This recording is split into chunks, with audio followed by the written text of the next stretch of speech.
Here it is, the Brother AX-25 electronic typewriter. And it is lovely. It's clean. It's still got all the sharply printed letters on everything. It's not worn. It prints really crisp. But I didn't understand how loud typewriters actually were. I thought manual typewriters were loud, but I didn't think electronic ones would be so loud. But this is very loud. It gets pretty intense.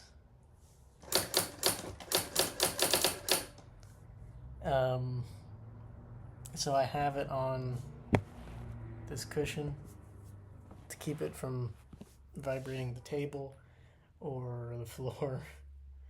But the sound of the keys slapping against the paper is still really loud. I have 3 pieces of paper in here to try to cushion it, like the internet said, and it helps a little bit. It's still just loud, and I don't know if I can get away with typing on this all day. I feel like every neighbor can hear this. I'm sure if you were outside with my window open, you'd be able to hear it. It's really cool though.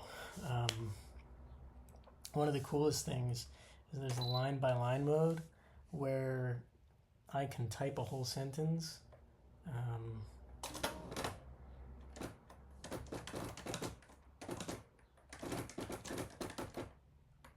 So I can type a sentence and it shows up on the screen here. And if I make a typo like I did there, I can backspace it and finish it. So it's ready to go, and I got to preview it in that window, and now I just have to press return and it types it all out. But this is where it gets really loud because it's just like rapid fire.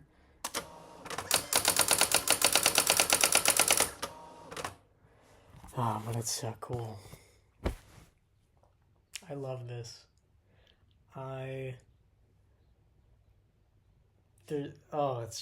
It's amazingly built. It's still plastic, but there are metal pieces in here that keep it all together, and everything is just moving smoothly. I'm just glad the keys are clean, because if this was my keyboard, my computer keyboard from whenever this came out, 87, it would be disgusting. So this person really took care of it. Now I must also take care of it. There's some buttons I don't know what they do yet, like format or BS 1/2. I don't have a manual, but I've just kind of gone through and figured things out.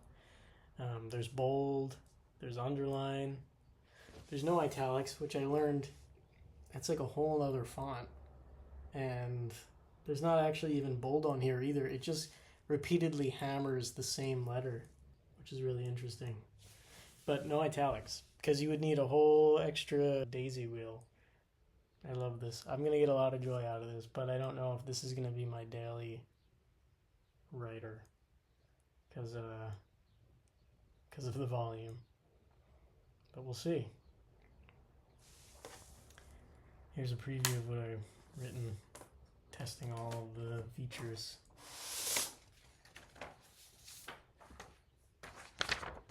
It looks good. I finally got the margins right at the end. I didn't want to do the standard Google Docs margin. I wanted to get more out of the paper, so I got as much as I could, which is good. But it's really sharp. Yeah, there's no backslash on it. There's a lot of things that computers have that a typewriter probably doesn't need. No caret. No, like the upper triangle thing. I can't imagine why there's 2 commas here and why there's 2 periods here. I thought these were like the greater than or less than signs on a normal keyboard, but I don't know what they would be here, so let's see.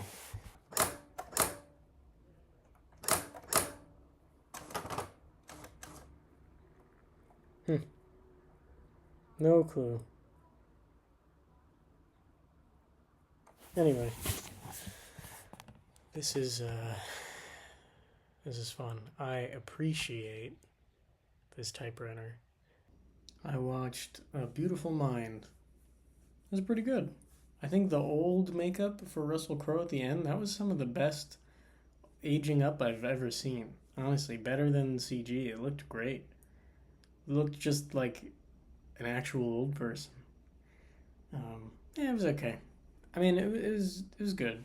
It just wasn't great. I'm debating between like 3.5 stars and 4 stars. Probably 3.5, but out of 5.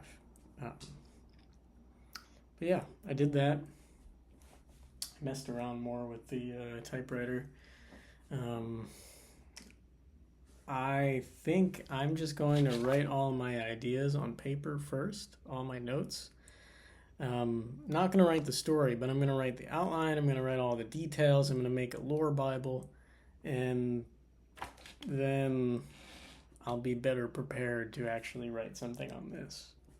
To save paper and to, I don't know, have a better understanding of the world before I write the story. Because I think the world will inform the story. Yeah, but I think I'm enjoying where I'm going with the setting. So, yeah. I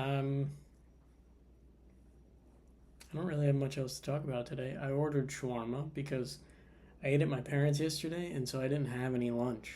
And I didn't have time to cook HelloFresh for lunch, so I ordered chicken shawarma. And I didn't need to cook dinner because it was a big lunch. So I don't think we're playing D&D tomorrow because Harry's not feeling good. So I'll probably cook tomorrow. I've been thinking about this setting in this story, and it's all on a giant spaceship, right? But that doesn't matter. It's just a giant city inside the spaceship. So it's never going to be relevant that it's not on a planet. It might as well is, but or might as well should be. But um, it's a city, and it's built by corporations, and naturally, and I've just been diving into what a fish market is like there, and I'm imagining that when this some of the lore when this ship was built, it was just built by the wealthiest people to escape Earth, right? But they brought tons of things with them to make it feel more like home. So they did bring marine life and things like that. Um, so the corporate company that has like food rations and fish that you can buy, um, they're very limited. They only have like salmon, tuna, shrimp, tilapia, crab, right? They have limited resources, and that's probably fine. Like most people would be okay with that. But over the many years that this city has existed, there's popped up a fish market with normal customers, normal vendors who can sell stuff. And they've got all sorts of different unique fish that they've bred themselves or fish that have mutated. And that makes a thriving fish market because now people have more options. Um, just like a real fish market here has more options.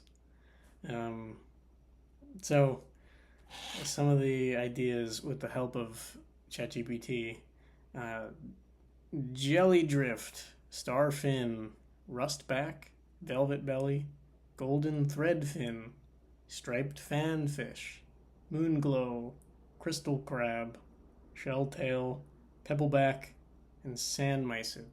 See, I have a hard time coming up with fish names, so I had to ask ChatGPT for that. But I feel like that informs the world more. It's not just normal fish in the fish market, it's fish that are far removed from the what we know them as, right? They might call salmon salmon, but it's nothing like real salmon. Because I don't know how long this ship's been going on and how many generations there are here, but yeah, I think that'll impact the story. Because previously I just had him going through a real fish market, but it was not like on Earth. But it was not, it was on Earth, but it was not satisfying me to write in a real setting. So I had to infuse it with some sci-fi, and I think that's much better suited for the story, actually. So yeah, that's it. I don't have anything else to talk about. I'm not doing anything else today. That's it. Good night.